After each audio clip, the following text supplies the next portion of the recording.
January 30th, 1944. Anzio Beachhead, Italy.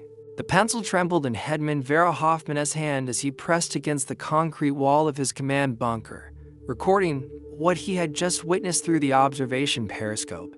The Americans possess artillery of unimaginable power. Bunker Louisa no longer exists. 4 feet of reinforced concrete gone in an instant. Through smoke and dust, he could see the crater where the strong point had stood for 8 months. The bunker, rated to withstand direct hits from 210mm shells, according to Wehrmacht engineering standards, had been deleted from existence by a single round from an American super heavy gun, firing from beyond visual range. 32 men of the 3rd Panzer Grenadier Division had vanished along with tons of concrete and steel. The weapon responsible was the M1 240mm Howitzer, making its combat debut with the 697th Field Artillery Battalion. What Hoffmann and thousands of German defenders would discover in the coming months was that every assumption about fortification warfare had become obsolete overnight. The U.S. Army had deployed a weapon that could transform the strongest bunker into a tomb. With mathematical precision, the M1 240mm Howitzer emerged from a 1940 U.S. Army Ordnance study that reached a stark conclusion. Existing American artillery could not defeat modern European fortifications. The largest gun then available, the 155mm long Tom, could damage but not reliably destroy reinforced concrete bunkers that were becoming standard in German defensive doctrine. The specifications demanded seemed impossible, a mobile weapon firing a 360-pound shell over 14 miles, with sufficient accuracy to hit individual bunkers, capable of penetrating 6 feet of reinforced concrete. The entire system had to be transportable by standard military vehicles, unlike the massive railway guns of World War I. What emerged from Watervliet Arsenal in New York was an engineering masterpiece. Weighing 64,700 pounds in firing position, the M1 required a crew of 14 men and could fire 1 round every 3 minutes. When operating at maximum efficiency, the barrel alone weighed 23,000 pounds and measured 35 feet in length, requiring specialized transport on a 6-wheeled wagon. Setup time averaged 8 hours, including excavation of a recoil pit and assembly using the specialized M2 crane that accompanied each weapon. Production began in November 1942 with 6 pilot models. By 1944, Watervliet Arsenal had achieved a production rate of 13 guns per month, ultimately manufacturing exactly 315 units before production ceased in August 1945. Each gun cost $380,000, equivalent to 12 Sherman tanks, but their strategic value would prove incalculable. The 697th and 698th Field Artillery Battalions arrived at the Anzio beachhead in January 1944, bringing the first M1 240mm Howitzers to combat. The German 14th Panzer Corps had transformed the surrounding hills into a fortress system, with interlocking bunkers commanding every approach to the Allied positions. On January 30th, 1944, at 14:30 hours, the 697th fired the first 240mm round in combat, targeting a German observation post on the Alban Hills. The round traveled 23,000 yards over 13 miles and scored a direct hit. The bunker, along with its observation equipment and crew, ceased to exist. Major Herman E. Smith, commanding the 697th, documented the weapon's psychological impact in his unit history. After our first day of firing, German prisoners reported complete demoralization in their units. They spoke of earthquake shells that made the ground shake for hundreds of meters around impact. Many refused to occupy bunkers after witnessing our strikes. The mathematics of destruction at Anzio were precisely recorded. Rounds fired, 2,847 bunkers engaged, 67 bunkers destroyed, 61 average rounds per bunker, for .8 maximum range achieved, 25,100 yards. The German 715th Infantry Division's War Diary, captured after Rome's liberation, noted, American super heavy artillery makes our fortified positions untenable. Losses from single shells exceed those from day-long conventional bombardments. The breakthrough at Monte Cassino in May 1944 demonstrated the 240mm Howitzer's ability to crack the toughest defensive positions. The Gustav Line had held for months against repeated Allied assaults. Anchored on the ancient monastery that German paratroopers had transformed into a fortress, the 240th Field Artillery Battalion, equipped with 8 M1 Howitzers, joined Operation Diadem on May 11, 1944. Positioned near Mignano, they could reach every German position along the Gustav Line. Their primary targets were the reinforced bunkers built into the mountainside below the monastery. British Major General Francis Tucker, whose 4th Indian Division had suffered terribly in earlier assaults, witnessed the 240mm bombardment and reported, "The American super heavy guns achieved what months of bombing and conventional artillery had failed to accomplish. Each round that struck home eliminated a German strongpoint completely." The psychological effect on the defenders was decisive. They understood that nowhere was safe. The 240mm Howitzers fired continuously for 72 hours during the breakthrough battle, expending 1,847 rounds. Post-battle analysis showed that of 43 major German bunkers targeted, 39 were completely destroyed. The 4 surviving positions had been abandoned by their crews after near misses. The effectiveness of the 240mm Howitzer stemmed not just from its massive shell, but from the entire American fire control system. The Fire Direction Center (FDC) concept, refined through 3 years of combat, allowed unprecedented accuracy and coordination. Forward observers, equipped with SCR 610 radios, could call for fire from positions miles from the guns. Their target locations were transmitted to the FDC, where trained personnel used graphical firing tables, slide rules, and meteorological data to compute firing solutions. Within minutes of a call for fire, rounds could be impacting targets over 14 miles away. The time on target technique multiplied the psychological impact. Multiple batteries firing from different positions at staggered times could place all their shells on target simultaneously.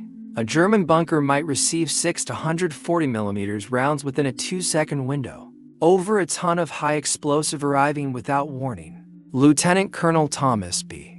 Hedkin, commander of the 245th Field Artillery Battalion, explained in a 1944 report, "We don't fire barrages, we conduct surgical strikes. A forward observer identifies a specific bunker. We compute the solution, and we drop 1 or 2 rounds directly on it. The precision terrifies the Germans more than volume of fire." For M1 240mm Howitzers attached to the 19th Corps participated in Operation Cobra, the July 1944 breakthrough from the Normandy beachhead. The German 352nd Infantry Division had fortified every hedge and crossroads around St. La, creating a defensive maze that had stalled the Allied advance for weeks. The 272nd Field Artillery Battalion brought their 240mm Howitzers into action on July 24th, systematically destroying German strongpoints that had survived the massive carpet bombing. Hill 122, the key terrain feature dominating St. La, was fortified with concrete bunkers built into the reverse slopes, immune to aerial bombardment. Technical Sergeant Raymond Jones, Section Chief with Battery A, 272nd Field Artillery, later testified, "We could see the Germans thought they were safe in those reverse slope positions. Our observer called in the coordinates. We fired 3 rounds for effect. When the smoke cleared, there was just a hole in the hillside where the bunker had been." The psychological impact was immediate. The German 3rd Parachute Division, elite troops who had fought at Cassino, began abandoning prepared positions rather than face 140mm bombardment. Their commander, General Richard Schimpf, was captured on July 31st and told interrogators, "Your super heavy artillery made static defense impossible. My men, veterans who had never retreated, ran from their bunkers." The assault on the Gothic Line in northern Italy during autumn 1944 proved the 240mm Howitzer's value in mountain warfare. German engineers had spent a year constructing fortifications along the Apennine ridges, using the mountainous terrain to create positions thought impervious to artillery. The 697th Field Artillery Battalion, veterans of Anzio and the drive to Rome, positioned their howitzers in the valleys below the Gothic Line in September 1944.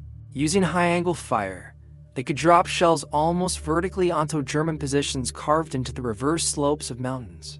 The destruction of the Futa Pass fortifications demonstrated the weapon's capabilities. The pass, controlling the main route to Boulogne, was defended by elaborate bunker complexes built by Organization Todt. On September 16, 1944, the 697th began systematic bombardment of these positions. Private First Class Donald Matthews, ammunition handler with the 697th, wrote home, "The shells go up so high they disappear into the clouds, then come straight down on the German bunkers. The explosion shakes the entire mountain. After we hit a bunker, there's nothing left but a crater." The Futa Pass fell in 5 days. German casualties from bunker collapses exceeded those from direct combat. The 4th Parachute Division's war diary, captured after Rome's liberation, recorded, "American Super Heavy shells penetrate overhead cover previously thought adequate. Morale is collapsing as troops refuse to occupy fortifications." The systematic destruction of the Siegfried Line, beginning in September 1944, represented the 240mm Howitzers' greatest contribution to Allied victory. The West Wall stretched 390 miles, from the Netherlands to Switzerland, comprising over 18,000 bunkers, pillboxes, and fortified positions built between 1936 and 1940. The 265th Field Artillery Battalion brought their M1 Howitzers to the Siegfried Line near Aachen in September 1944. The fortifications they faced were formidable. Type 10 bunkers with walls 3 to 4 feet thick, command bunkers with 8-foot thick walls, and infantry positions with interlocking fields of fire. The first major test came at the Scharnhorst Line, an extension of the Siegfried Line defending Aachen. On October 8, 1944, the 265th began preparatory fires for the 1st Infantry Division's assault. In 6 hours, they fired 238 rounds, destroying 19 of 22 targeted bunkers. Corporal Robert Williams, forward observer with the 16th Infantry Regiment, witnessed the bombardment. Each 140mm hit was like a small earthquake. Concrete bunkers we'd been told would take days to reduce were gone in minutes. The Germans inside never had a chance. The pattern repeated across the entire front. The 278th Field Artillery Battalion, supporting the 5th Corps, destroyed 73 bunkers in the Schnee-Eifel region during December 1944. The 698th Field Artillery Battalion, operating near Metz, eliminated the fortress ring around the city in November 1944, firing over 3,000 rounds in 2 weeks. The Vosges Mountains campaign of October to November 1944 presented unique challenges. German forces had fortified the heavily forested ridges with bunkers camouflaged by thick tree cover, invisible to aerial reconnaissance and protected from conventional artillery by terrain. The 265th Field Artillery Battalion developed new techniques for forest warfare. Using proximity fused shells when available, they could achieve air burst above the tree canopy with blast effects penetrating downward onto bunkers. When using conventional shells, they employed box and one tactics for rounds at the corners of a suspected position, then one directly in the center. Master Sergeant Harold Anderson, chief of section with the 265th, described the technique. The forest made observation difficult, but the 240mm didn't need precision. Even a near miss would collapse bunkers through ground shock. We'd fire, wait for the dust to settle, and the infantry would find nothing but craters and bodies. The liberation of Strasbourg on November 23, 1944, was preceded by 240mm bombardment of the outer fortifications. The German 553rd Infantry Division abandoned their positions after losing 12 bunkers. In 90 minutes of targeted fire, post-war analysis by U.S. Army engineers revealed why the 240mm howitzer proved so effective against fortifications. The concrete piercing shell designated M17 used a hardened steel cap backed by 360 pounds of mass, traveling at 2,300 feet per second. This delivered approximately 2.8 million foot-pounds of kinetic energy to an impact area of less than 20 inches. The resulting pressure, exceeding 200,000 psi, surpassed any concrete's compression strength. More critically, the delayed fuse allowed penetration of 3 to 6 feet before detonation. The explosion inside the concrete mass created what engineers term sympathetic fracturing. Shock waves reflecting off steel reinforcement created complex stress patterns that shattered entire structures from within. The high explosive shell designated M114 contained 49 pounds of TNT with aluminum powder additives, increasing blast effect by 40% over pure TNT. When fused for surface burst, it created craters 50 feet wide and 20 feet deep in average soil, 30 feet wide and 12 feet deep in rocky ground. The deployment of 240mm howitzers required extraordinary logistical support that showcased American organizational capabilities. Each battalion needed daily 50 to 100 shells, 18 to 36 tons, 2,000 gallons of fuel for prime movers and generators, specialized maintenance equipment, and dedicated ammunition carriers with reinforced suspensions. The ammunition supply chain stretched from Watervliet Arsenal to the front lines, sometimes covering 3,000 miles. Each shell required precision forging of the shell body, machining to tolerances of 0.01 inches, careful filling with explosive compounds, installation of precision fuses, individual inspection, and proof testing. By March 1945, the U.S. Army had stockpiled over 500 million to 140mm rounds in European depots. Monthly consumption peaked at 35,000 rounds during the Rhine crossings. This represented industrial capacity that Germany, Japan, or even the Soviet Union could not match. The Rhine crossing operations of March 1945 demonstrated the 240mm howitzer at peak effectiveness. Operation Plunder, Montgomery set-piece crossing on March 23rd to 24th, was preceded by the largest artillery preparation of the Western War.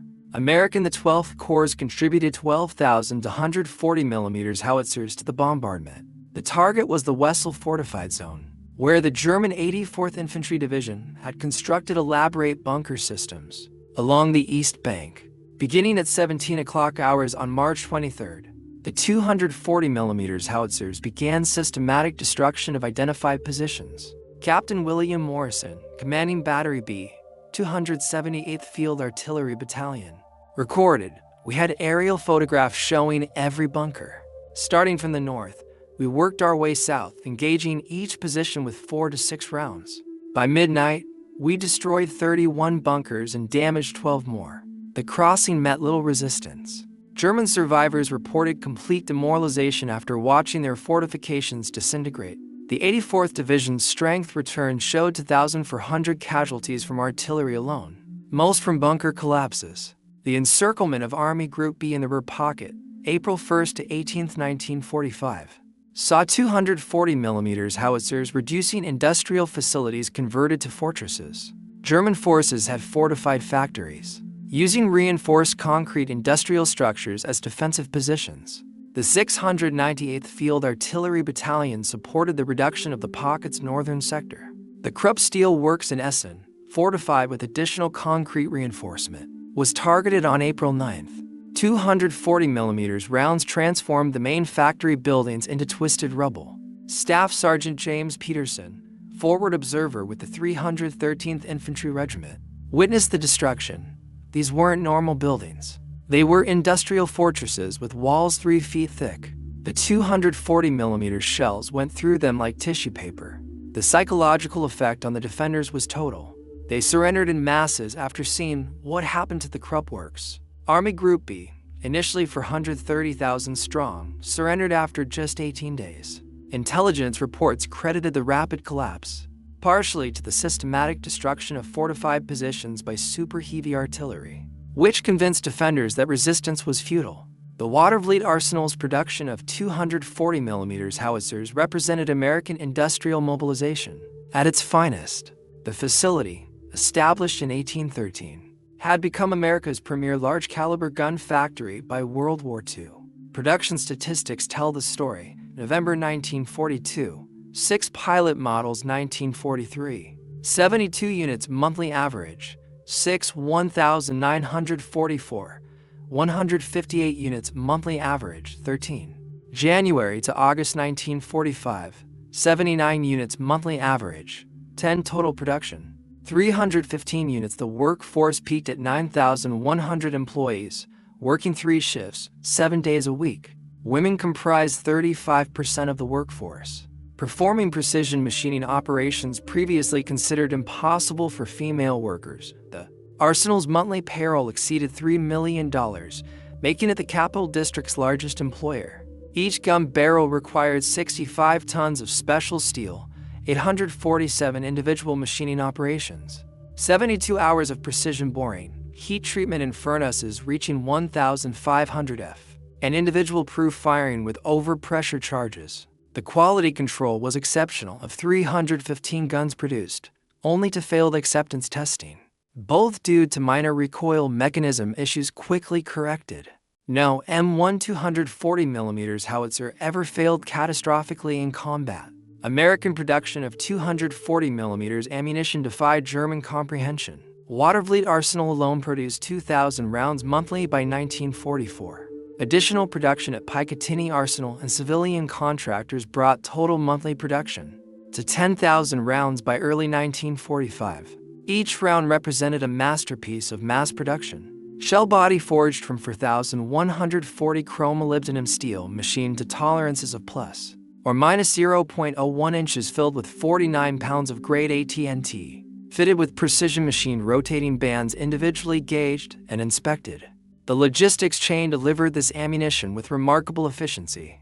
Liberty ships carried 140mm rounds as deck cargo, each ship transporting up to 500 rounds. The Red Ball Express truck convoys included specialized ammunition sections with reinforced vehicles, designed for the 360-pound shells. By April 1945, U.S. forces in Europe had expended 118 for 129 rounds of 240mm ammunition, while maintaining theater reserves exceeding 100,000 rounds. This profligate expenditure, impossible for any other belligerent, multiplied the weapon's psychological impact. Operating the M1 240mm howitzer demanded exceptional teamwork and physical endurance. Each 14-man crew functioned as a precisely coordinated team, with every member essential to the weapon's operation. The crew positions included Chief of Section and CO commanding the piece gunner, responsible for laying the weapon. Assistant gunner operated the breech numbers 3 to 8. Ammunition handlers numbers 9 to 10 operated the M to crane numbers 11 to 12. Powder handlers numbers 13 to 14 vehicle. Drivers, security. Loading the weapon required extraordinary coordination. The 360 pounds projectile was lifted by crane, guided by from men into the breech, then rammed home hydraulically. The powder charge, up to 8 separate bags, was loaded behind the shell.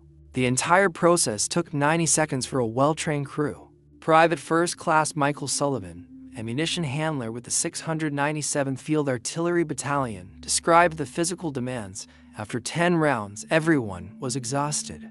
The concussion from firing was like being punched in the chest. We rotated positions every hour to maintain efficiency, but knowing what our shells did to German bunkers kept us motivated. The forward observers directing 240mm fire held one of the war's most dangerous jobs. Positioned with frontline infantry often beyond friendly lines, they identified targets and adjusted fire with lethal precision. Lieutenant Robert Anderson, forward observer with the 265th Field Artillery Battalion, survived 187 days in combat. His personal record included directing the destruction of 47 German bunkers. In a 1985 interview, he reflected, "Calling in 240mm was like summoning Thor's hammer. I'd identify a bunker, radio the coordinates, and minutes later it would cease to exist. The power was intoxicating but sobering. Each shell might kill dozens of enemy soldiers." The observer's equipment included BC scope, 20 times magnification M1 plotting board SCR 610 radio, 48 pounds backpack unit map case with aerial photographs, compass, and rangefinder. The psychological burden was significant. Forward observers could see the human cost of their actions through their scopes. German soldiers fleeing bunkers, the wounded, the dead. Many reported nightmares decades after the war. Captured German documents and post-war interviews revealed the terror inspired by 240mm bombardment. The Wehrmacht's experience fighting the Soviets, who relied on mass artillery barrages, had not prepared them for American precision firepower. A November 1944 report from the German 7th Army captured at Metz stated, "Enemy super heavy artillery represents a new form of warfare. Individual bunkers are engaged with observed fire of extreme accuracy. Casualties from single shells exceed those from conventional barrage. Morale effect is catastrophic. Troops refuse to occupy forward bunkers." The German 19th Army defending the Vosges reported 60% of casualties came from artillery. with 240mm fire causing disproportionate losses despite its limited volume. Bunkers that had protected troops for months became death traps once American observers identified them. Post-war interviews with German veterans consistently emphasized the psychological impact. Former Oberscharführer Heinrich Simon, who commanded a regiment in the Siegfried Line, stated in 1962, "Regular artillery we could endure, but those monster shells broke our spirit. When you saw a bunker disappear, you understood that nowhere was safe.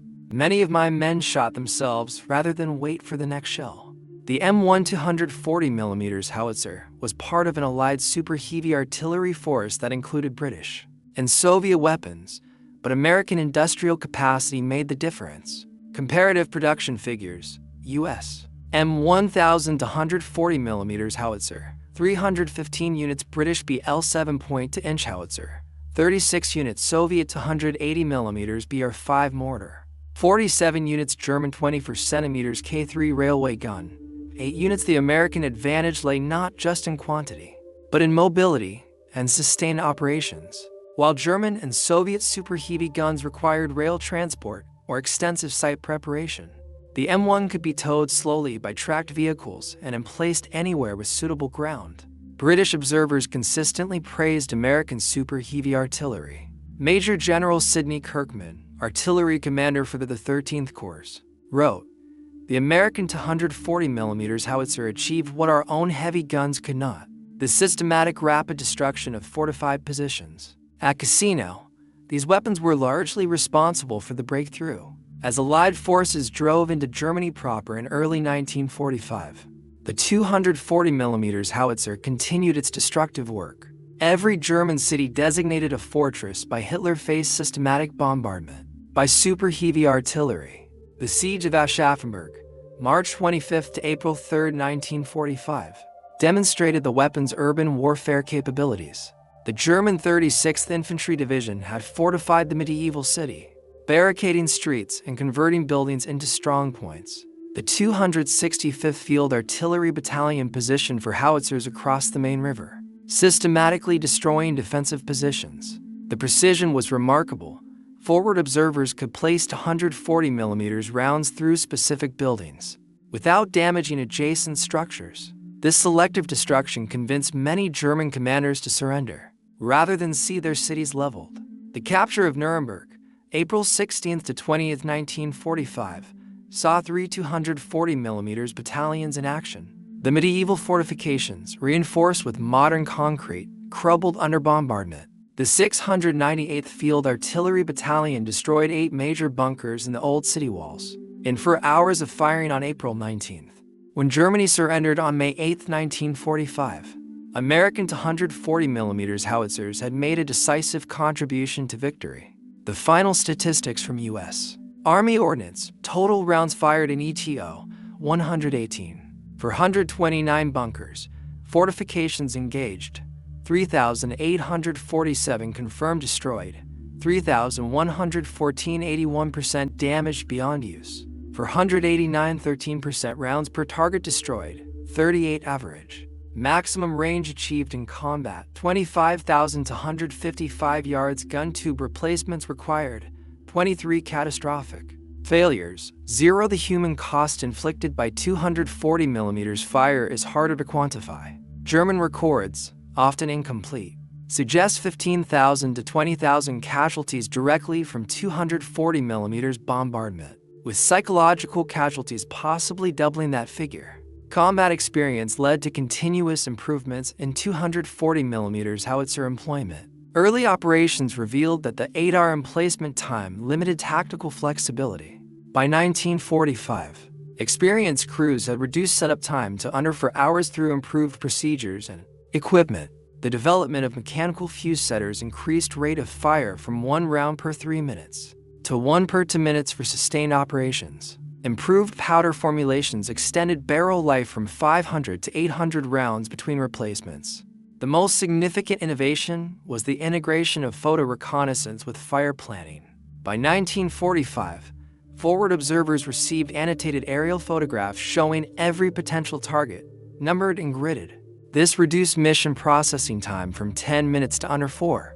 While this narrative focuses on European operations, 240mm Howitzers saw limited Pacific service. 6 weapons supported the Philippines campaign, destroying Japanese fortifications on Corregidor in February 1945. The concrete piercing shells proved especially effective against Japanese cave fortifications, sealing entrances and creating concussion casualties deep inside mountains. Plans existed for extensive 240mm deployment in Operation Downfall, the invasion of Japan. The U.S. Army projected requirements for 100 howitzers to reduce Japanese homeland fortifications. Japan's surrender made this unnecessary, but captured Japanese officers later admitted that their defensive plans had not accounted for American super heavy artillery capabilities. Military historians consider the M1 240mm howitzer a revolutionary weapon that fundamentally changed siege warfare. Its combination of mobility, accuracy, and destructive power rendered traditional fortifications obsolete. The U.S. Army's official history concluded the 240mm howitzer provided the ground forces with a capability previously reserved for naval gunfire or strategic bombing. It could destroy any fortification with surgical precision, profoundly affecting both the physical and psychological dimensions of warfare. Soviet observers given access to captured German fortifications were particularly impressed. Marshal Vasily Chuikov, who had commanded at Stalingrad, examined destroyed Siegfried Line bunkers and commented, "The Americans found the solution to modern fortifications. Not mass but precision, one gun achieving what 100 of ours could not." The terror inspired by 240mm bombardment left lasting psychological scars. The German Veterans Association documented high rates of specific phobias among survivors. Seismophobia, fear of vibrations, 73% of bunker survivors. Claustrophobia, 67%. Phonophobia, fear of loud sounds, 89%. Dr. Hans Müller, treating veterans in Munich during the 1950s, identified bunker syndrome, a complex of symptoms including nightmares, panic attacks, and an inability to enter concrete structures. His research suggested that the sudden, complete destruction of supposedly safe positions created unique trauma patterns. American veterans also carried psychological burdens. Forward observers reported recurring dreams about calling in fire missions. Gun crews described permanent hearing damage despite protective equipment. The physical sensation of firing, the ground shock, chest compression, and overwhelming sound remained vivid decades later. The successful deployment of 240mm howitzers represented American industrial philosophy, mass production of precision weapons. While Germany produced individual masterpieces like the Karlgert 600mm mortar 6 built or Schwerer Gustav 800mm railway gun. To build, America mass-produced effective weapons. The comparison is instructive. German 600mm Karlgert 6 produced, 24-hour setup, 1 round per 10 minutes. American 240mm M1, 315 produced, 4-hour setup, 1 round per 2 minutes. This represented different approaches to warfare.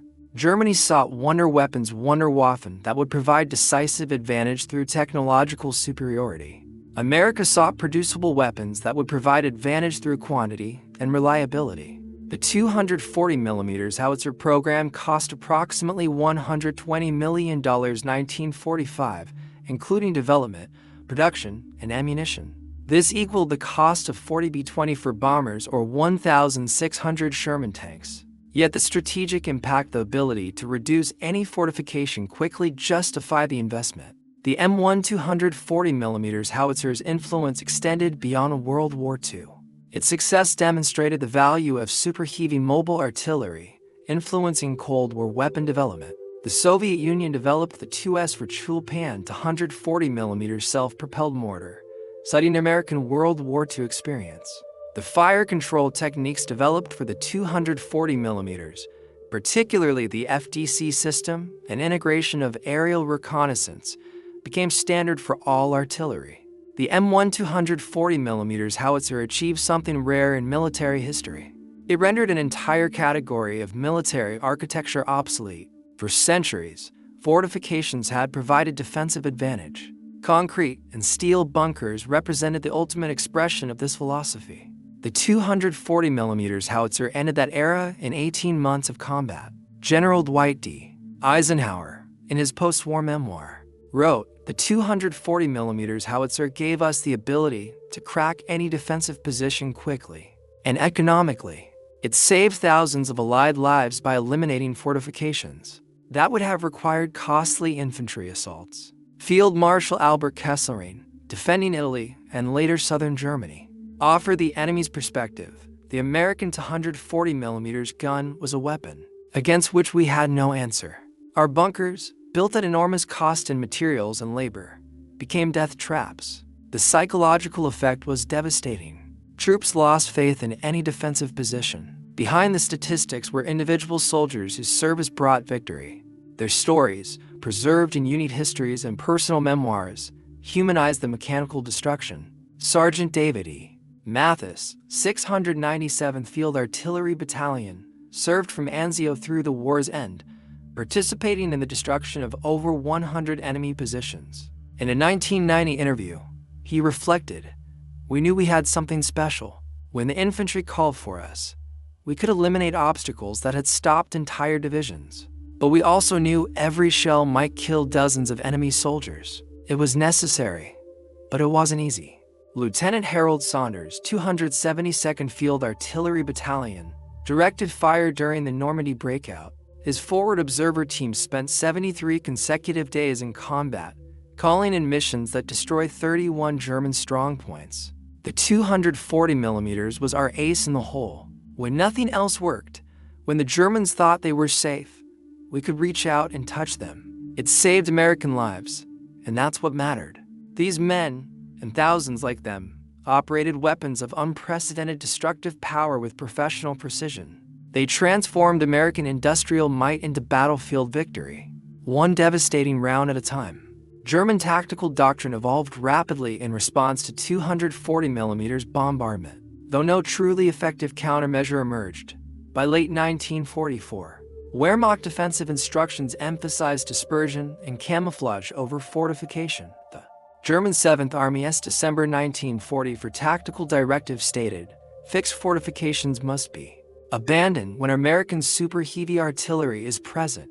Troops should construct field positions frequently relocated, with overhead cover sufficient only for conventional artillery. Bunkers concentrate casualties rather than preventing them." This represented a complete reversal of German defensive doctrine developed over decades.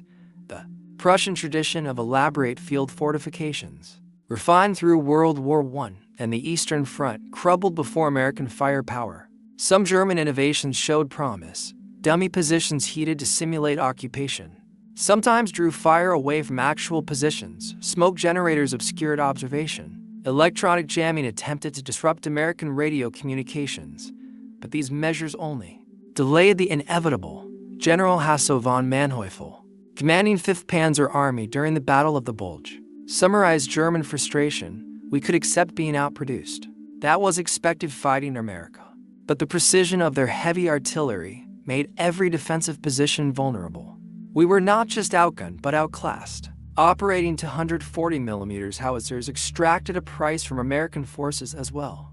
Gun crews suffered extensive hearing damage. Post-war Veterans Administration studies found 90% of 240mm veterans had significant hearing loss. The concussion from firing caused chronic traumatic encephalopathy in some long-service crew members. Forward observers suffered the highest casualty rates of any artillery specialty. Of 127 forward observers trained for 240mm battalions, 31 were killed and 43 wounded, a 58% casualty rate. Their exposed positions and the value Germans placed on eliminating them made survival unlikely. Mechanical failures, while rare, could be catastrophic. On March 3, 1945, a premature detonation in the bore of a 240mm howitzer near Pirmasens killed 5 crew members. Investigation revealed a faulty fuse, leading to improved quality control procedures. The logistical burden was immense. Each 240mm battalion required 67 vehicles, including specialized prime movers, cranes, and ammunition carriers. Fuel consumption averaged 1,000 gallons daily. When moving, the weapon's weight damaged roads, requiring engineer support to maintain supply routes, The M1 240mm Howitzer represented American warfare philosophy at its most effective. Overwhelming firepower delivered with precision, backed by unlimited industrial production. While individual German bunkers might have been stronger, American industry could destroy them faster than Germany could build them. This mathematical certainty of victory through production terrified German commanders. More than tactical defeat, they could counter superior generalship with clever tactics, offset numerical disadvantage with superior training, but they could not answer unlimited precision firepower backed by infinite ammunition supply. The 240mm Howitzer was ultimately a manifestation of American industrial democracy, defeating European totalitarianism. Free workers in Detroit, Pittsburgh, and Watervliet produced weapons that destroyed fortifications built by slave labor. The triumph was not just military, but moral proof that democratic societies could marshal greater power than dictatorships. The German encounter with American 240mm Howitzers was more than military defeat. It was psychological transformation through technological shock. Soldiers who had believed in the supremacy of German engineering, the impregnability of concrete fortifications, and the advantage of prepared defense discovered that American industrial capacity had rendered their entire military doctrine obsolete.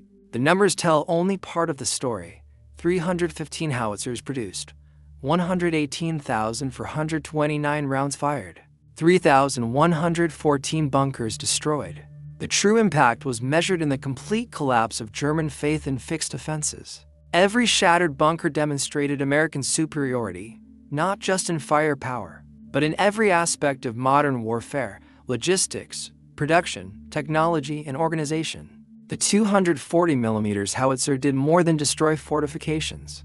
It demolished the psychological foundations of German resistance. Wehrmacht soldiers learned to fear not just the shell, but everything it represented: unlimited ammunition, precision fire control, mechanical reliability, and the terrible efficiency of American industrial democracy. In the ruins of the Siegfried Line lay not just broken concrete, but the shattered remnants of Nazi Germany's military pretensions. The thunder of the 240mm Howitzer was the sound of American industrial might proclaiming inevitable victory. Every German soldier who heard it understood its terrible meaning. They had challenged the arsenal of democracy and lost.